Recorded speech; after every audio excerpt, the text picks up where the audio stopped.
Well, hi everyone. Thank you very much for joining me for this week's installment of In the Blender. In the Blender is a series that was created to chat to some very inspiring women around the country on how they blend success, career, family, and just make it look so effortless. I know a lot of us are in the trenches, in that startup phase, and we see all these successes around us, and we just wonder, how these overnight successes, which were never overnight successes, came to be. And so this week, very excited, we are joined by Natalie Forycki. Oh, you better correct me, Natalie. Natalie, remind me again? How do I say your surname? You got it. I've been practicing it in my head. I've been practicing it in my head all week, and it didn't sound anything like that. So, Forycki, that's right. That's the one, spot on. Oh, awesome. Oh, well, welcome, Natalie. Natalie is the creator of Fit Mamas, which is pre- and postnatal fitness, based in the southern suburbs of Perth. And welcome. Thank you. Thanks for having me. Oh, pleasure. I know in these blended lifestyles that making half-hour space in your calendar is sometimes a bit tricky. That's true. Have you got little ones at home there in the background that could make a cameo appearance? At the moment, I don't. Thankfully, my dad's helped out for the next 30, 40 minutes and taken them down to the park. So hopefully get a little bit of peace and quiet. Okay, great. Well, we've got you for half an hour, but I did mention just before we went live that I am hotspotting today to the food court, and I'm really hoping that I don't get cut off because I get a one gigabyte download. So let's see if I can make it through before my data allowance is exhausted. So just to set the scene for us, and I know a lot of people are probably listening in because I did mention in the promo post that you've got this, ridiculous following on Instagram of like 26,000 people. I would guess mostly mums. But we'll get to that. We'll get to that later in the interview. But just to set the scene for us, what exactly is Fit Mamas? How long's it been running? How did it come to be? A bit of background for us. Yeah, sure. So I've worked in the fitness industry for about 7 years now. And prenatal fitness has always been something that interested me, but it wasn't really until I fell pregnant myself that my interest kind of, came a bit more personalized. And so I really wanted to expand my knowledge to get to know how to train these women. And then after my first pregnancy and going into my second pregnancy, I had a completely different experience altogether. So that kind of made me go and do some further studies because, every pregnancy and postnatal journey is so personalized. That's kind of what got me into pre and postnatal fitness. I enjoy. How long's Fit Mama's been running for? So about 5 years now I've started it. Mainly just working online at the moment, but I am hoping on launching some classes around mid-year. So we're doing classes to start with, small group training, and then look at doing some postnatal classes from there as well. Oh, I see. Okay, so I didn't realize this bit. In my mind, I thought you were running classes, but what you're doing is you're coaching people online. Is that that's sort of right. how it works? Yes. So I'm currently rewriting a ebook that I previously launched on maintaining an active lifestyle during pregnancy. So I've added a whole lot of video content to that, and that'll be relaunching in the next few weeks. So just online at the moment, and then looking at doing classes in the next couple of months. Ah, awesome. Okay, and now you're a mum to two young kids. You're also working part-time. You run a household. How on earth do you blend all of this together? And you've managed to maintain it for 5 years, which is amazing. Yeah. So that's a good question. I sometimes wonder that myself. I do have a lot of help from friends and family. My dad is currently living with us, and my stepmom, and they've been helping out a lot for the last 2 years, which is great. And my dad, as I said before, he's taking the kids down to the park at the moment, so he's very hands-on grandpa. That's awesome. Very, very helpful. wouldn't be able to do it without him or the help of my stepmom and other family members. Are you did I read, are you a single mum? I'm not, no. Oh, okay. That was someone else. All right, never mind. Scratch that question. But I would guess your husband's off, working full time. Yeah, just between us both working, it Yeah, is hard to, try and run a business on the side as well and, run a yeah, household and manage the kids. yeah. So yeah, But, that's when all the family comes in to help out. oh, amazing to have them living with you. It's almost better than having an au pair, providing Yeah, they that's right. providing they know their boundaries. Yes, I think it's a lot easier for me than my partner. And I guess what's been the biggest challenge for you as a parent? There's been many challenges. Obviously, juggling that and working has probably been one of the biggest. I found it really hard in the early days, financially trying to, pay the bills and everything and be a parent at the same time. And I just found a lot of judgment from other stay-at-home mums. When I went to a mother's group and I'm the one that's kind of working full time and everyone else is a stay-at-home mum, I just felt there's a lot of judgment towards that. But each to their own. So I kind of got past that pretty quickly. Mm-hmm. Did you, after your children were born, did you return back to full-time work and then you've slowly transitioned to part-time work as you grow Fit Mamas? So I was working full time before I fell pregnant, and then once I went on maternity leave, I was managing a Jets club at the time. When I went on Ah, maternity leave, my boss, well, the owner, she sold the club while I was on maternity leave, so I was kind of made redundant at oh, the nice. time, which was Yeah. a little bit scary because I was planning on going back after the 4 months paid parental leave. So that kind of changed things up a bit. And luckily, I still, had some contacts in the fitness industry. So I went back to working casually within another gym, which is good. And Ah, I kind of just stayed in that gym environment ever since. yep, yep. Um, but yeah, Yeah. no, it all worked out well. Okay. And what's been the biggest, I guess, has there been a big challenge that you've had to overcome, one that sticks out above any of the others? Yeah, I've had lots of challenges in running business and parenthood and everything altogether. But one of the other challenges that we've recently faced is a challenge kind of off track from that. But when we bought we bought a house with three parties. And, not thinking into things properly, we didn't get any kind of contract drawn up. And things didn't work out too well, and so now we're kind of going through a few struggles with that, and that's kind of just set me up for how I run business, making sure I really do everything by the book, get documentations for everything. So yeah, that's been a big struggle for us currently. Oh my um, goodness. Is that yeah, but you live and you learn. yeah, that one of those parties wasn't your parents, was it? Or was it? No, not our parents, no. Because that could be awkward. Yeah, Uh, no, that wouldn't have worked out too well. yeah, I read in your blog that with your last pregnancy, you had your own postpartum experience, which was pretty difficult. Can you tell us a little bit for people at home who have no idea what that is, which is, me included, Yeah, what sure. that's like to go through? So yeah, I had two completely different pregnancies, which made me go on and study more into the pregnancy postnatal fitness side of things. So my first pregnancy was really straightforward. I was really healthy. I was really active. Managed to kind of maintain my fitness level, and same postpartum, I pretty much picked up where I left off. And everything was good. But with my second pregnancy, it was a lot more difficult. So I had really bad pelvic girdle pain from early on, which really minimized all activity and things that I could do. I just had to modify everything a lot.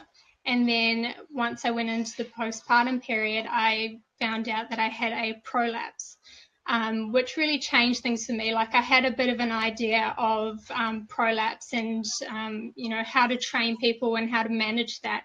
But I think once I experienced myself, it kind of opened that door for me to realize that, each pregnancy and postpartum is so different, and each woman really does need to be trained individually to suit their circumstances. So it was a tough learning curve and something that I'm still managing. But yeah, I mean, it's led me to where I am today. So And not all doom and gloom.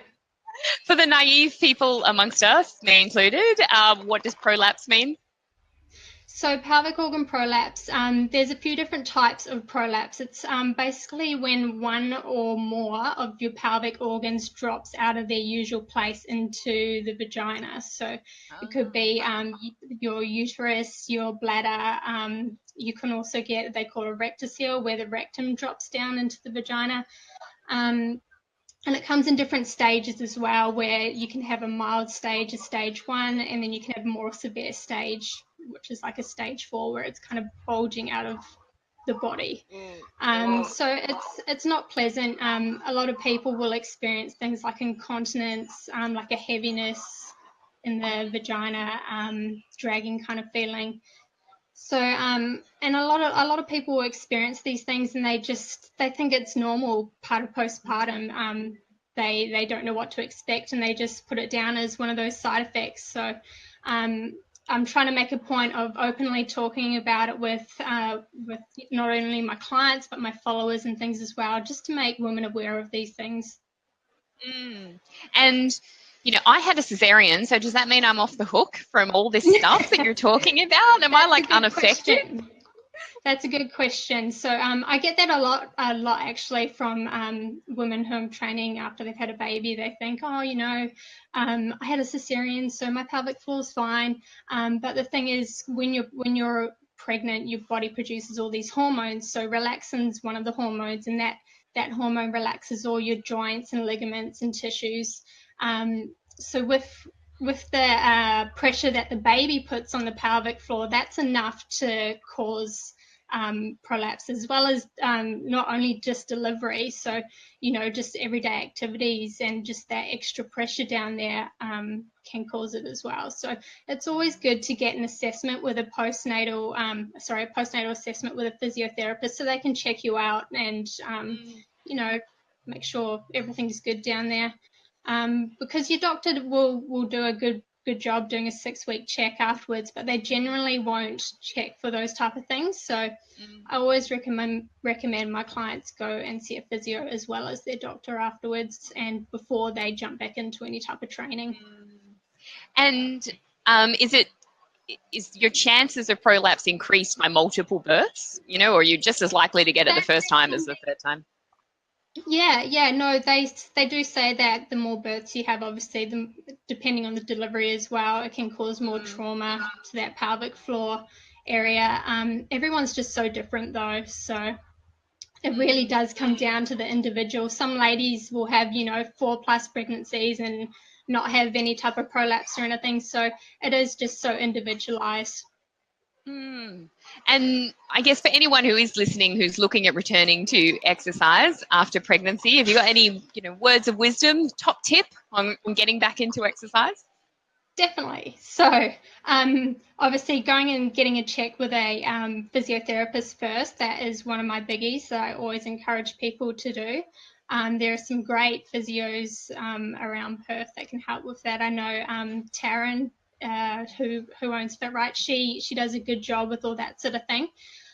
So definitely getting that postnatal checkup before jumping back into the gym. And you want to treat that postnatal period as like a rehabilitation period.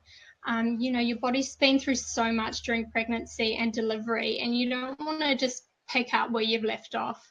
You really want to focus on rehabilitating the core, the pelvic floor, and reestablishing a really good solid foundation before you go back into what you were doing previously.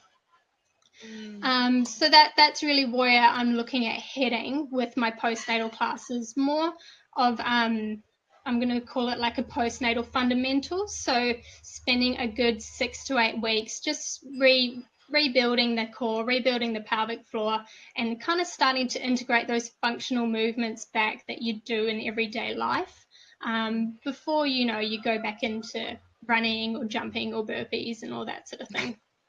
How long after you have a baby are you meant to wait before you sort of get back into exercise? I mean, for me, I maybe waited 18 months. Is that about the right time? So, yeah, again, it's so individualized. You can start some really basic stuff from early on, and it is good to learn the basics like breathing, how to get your diaphragm and pelvic floor responding well, and just your basic fundamental movements. Because I mean, when you're a parent, you're always on the go. You're always active. You're bending, you're pushing, you're pulling. So you really need to know how to do those movements, and do so in a way that's going to protect your pelvic floor and your core and stop you from getting all these aches and pains and things. So that's what I'm really passionate and big on. So teaching women how to do all those things. I see there's a couple of So comments popping up from mums who are saying, that they're doing their pelvic floor exercises right now. Out of curiosity, have you got anything you can teach us in 20 seconds? So with your pelvic floor, it's good to do your Kegels, but what you want to do is you want to try and integrate them with your breath as well, because your pelvic floor responds to your diaphragm. So a lot of people will hold on to a Kegel constantly, and that isn't a good thing as well, because it can cause your pelvic floor to become overactive. So I always try to get people to integrate it with the breathing. So you want to inhale, take a nice deep breath in. As you inhale, you really want to inhale into the ribs instead of the upper chest. So you're sending that breath down into the rib cage. You're opening the rib cage up like an umbrella. And then you're letting the belly expand, the sides expand, and the back expand. And you want to feel the pelvic floor relax. And then as you exhale, you're doing the reverse. So you're feeling the pelvic floor close and lift, and you're exhaling all that air up and out. So you're integrating the breathing with the pelvic floor exercise, Kegel otherwise. So I've got no issue with I've got no issue with pushing my belly out. That bit was easy, but I'll have to replay the video to hear the instructions again. Yeah, I'll have to slow it down for you a bit. That's right. That's right. And now for anyone who, they're listening, they're more interested in how on earth did you build this following, maybe if we just move on to that quickly, because I know we are running out of time. So yeah, sure. I do have a few questions on that. I see these people who have got these massive cult followings, and in your case, it's something like 26,000 when I last checked. It's probably more than that now. How the heck did you get that many followers? So I mentioned before, I think, there's a lot of different strategies I use. A lot of it is just being open, being honest, being real with everyone. Sharing a lot of information, free information, giving a lot of people tips and advice. I get a lot of people messaging me all the time. I'm just passionate about what I do, and I love helping people. I also did have a few big accounts kind of share videos and things, which helped get quite a few followers. But a lot of it was before they changed the algorithm. So I think the last 12 months it has stored a lot, and I've really been struggling to continue to grow it. And I've been losing a lot of followers actually. So trying to look at getting back into the rhythm of things. And it just changes all the time, like Facebook and Instagram. So you've got to really keep on top of it. Someone here from, good question here from Nell. She'd like to know if of all those Insta followers, how many actually translate into paying customers? So that was kind of the reason why I decided to go online with what I was doing and set up the online program, because a lot of my followers were based in the US. So I was thinking, how am I going to make money out of these people? So I went and I done that, and I promoted most of it was through my Instagram. And a lot of it did translate, but you just got to be really regular with your posting and interacting with people to get them over to your website to, purchase your product. So and actually that can work really well. And that ties into my next question, which was, of all your followers, do you have any idea what percentage are local, what percentage are overseas or interstate? Yes, so I think about 70% of them are based overseas. So not many are actually local. A lot of them are overseas based. I think US is my biggest following, US based. and then I have a few in Europe as well. So yeah, between And US and then the rest is in Australia. does your US, that 70% US contingent, does that also correlate to a 70% US revenue? Yeah, that's right. Yeah. Wow. Okay, awesome. And what do you do to subsidize that Instagram stuff? I mean, do you do MailChimp, mail outs and paid Facebook I advertising? don't at the moment. Um, I'm in a transition of trying to get all that side of things up and going because I've been based on Instagram for so long. And I'm trying to look at going down other avenues as well, just because I've noticed that I've been having a hard time engaging with all those followers the last couple of months. And I think that could come down to as well the fact that after I had my last daughter, I probably took a break for about 12 months on my posting, which was a big mistake because when you stop posting, you stop getting that engagement. So just being really consistent with what you're doing. And yeah, keeping all avenues open as well. So Facebook and MailChimp, as you were saying, really, really focusing on getting people's emails rather than just relying on one platform. Do you have like a schedule that you have, like a calendar of what you're going to post every day for this month? I do. I've just started that actually because I found myself sitting there each day going, oh, what am I going to post today? And then, Yeah, I know that it's problem. taking up too much time.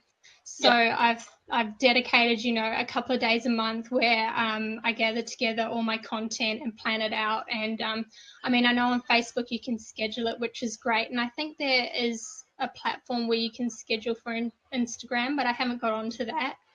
That's Hootsuite, I think. Hootsuite is now Oh, okay.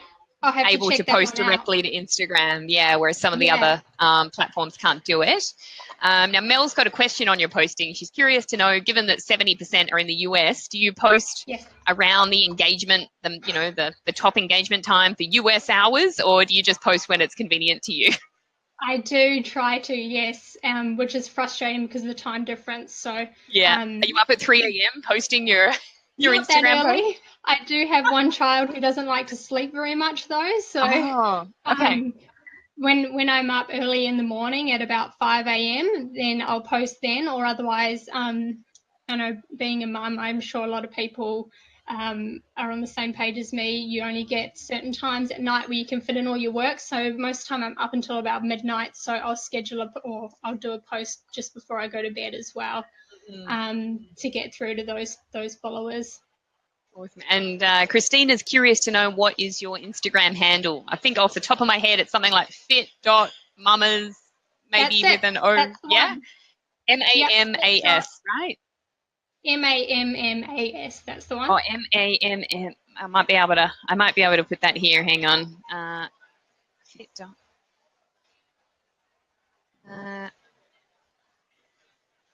Here we go. That's the There one. we go, Christina.